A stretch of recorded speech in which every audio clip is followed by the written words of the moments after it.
that he was ordered to denounce Islam, and then after his leg was broken, one of his torturers started hitting it and, quote, ordered me to thank Jesus that I am alive. Others reported they were forced to eat pork and drink alcohol in violation of their religious beliefs. In my religious tradition, I have been taught in the book of Matthew, and I quote, "Ye shall know them by their fruits. Do men gather grapes of thorns or figs of thistles? Even so every good tree bringeth forth good fruit, but a corrupt tree bringeth forth evil fruit. Wherefore by their fruits ye shall know them." The president convinced a majority of the country that Saddam Hussein was responsible for attacking us on September 11th, when in truth he had nothing whatsoever to do with it.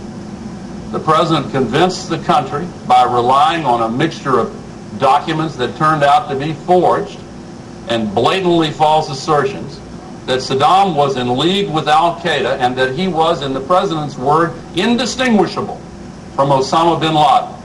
He asked the nation in his State of the Union address to imagine how terrified we should be that Saddam was about to give nuclear weapons to terrorists, and then stated repeatedly that Iraq posed a grave and gathering threat to our nation. He planted the seeds of war, he harvested a whirlwind, and now the corrupt tree of a war waged on false premises has brought us the evil fruit of Americans torturing and sexually humiliating prisoners who are helpless in their care.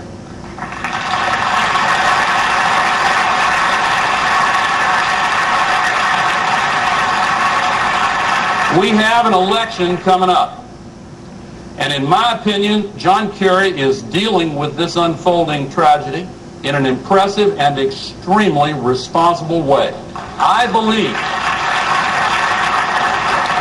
believe that our nation's best interest lies in having a new president who can turn a new page, sweep clean with a new broom, take office on January 20th of next year with the ability to make a fresh assessment at that time of exactly what our nation's strategic position is at that time, when the reins of power are finally wrested from the group of incompetents that have created this catastrophe for America.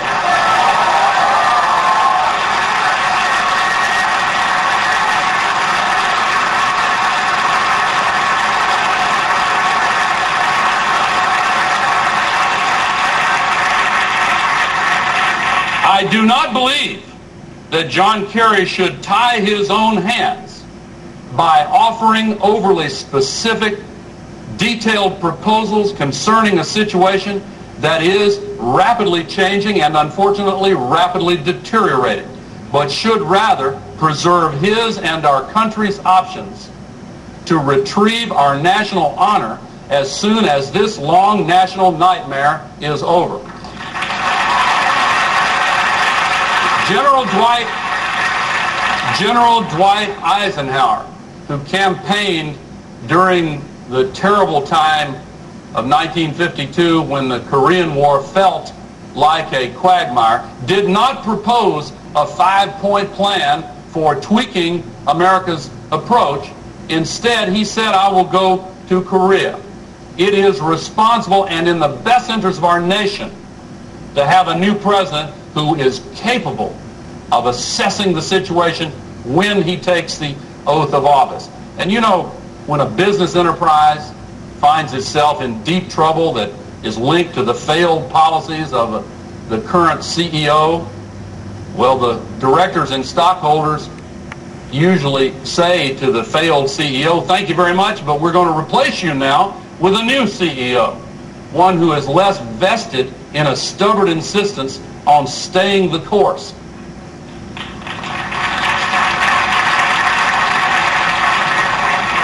One of the strengths of democracy is the ability of the people to regularly demand changes in leadership and to fire a failing leader and hire a new one who offers the promise of hopeful change. That is the real solution to America's quagmire in Iraq. But I am keenly aware that we have 7 months and 25 days remaining in this president's current term of office, which represents a time of dangerous vulnerability for our country because of the recklessness and demonstrated incompetence of the current administration. It is therefore essential that even as we focus on that fateful choice in November, we must simultaneously search for ways to reduce the extraordinarily high level of danger that we face with this current leadership team in place. It is for that reason that I am calling today for Republicans as well as Democrats to join me in asking for the immediate resignations of those immediately below George Bush and Dick Cheney, who are most responsible for creating the catastrophe that we are facing in Iraq.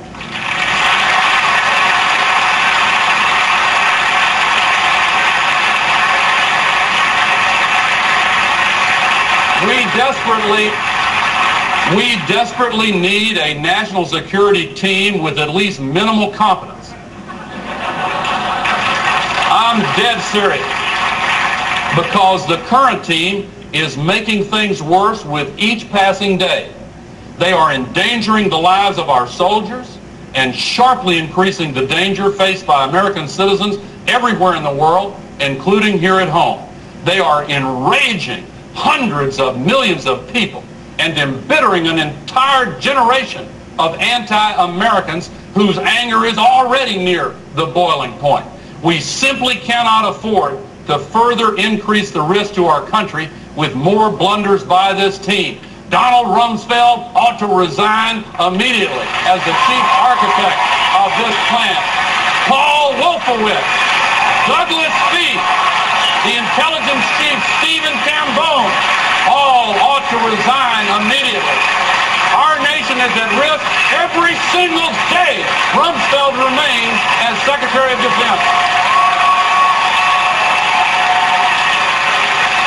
We need someone with good judgment and common sense.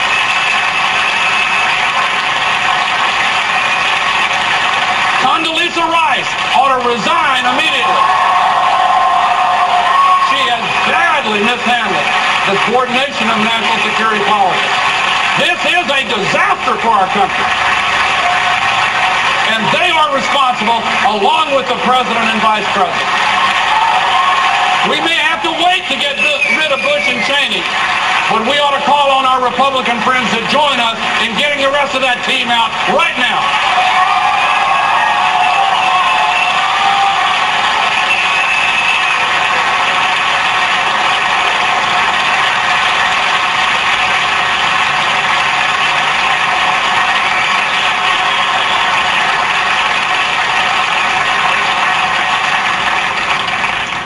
I want to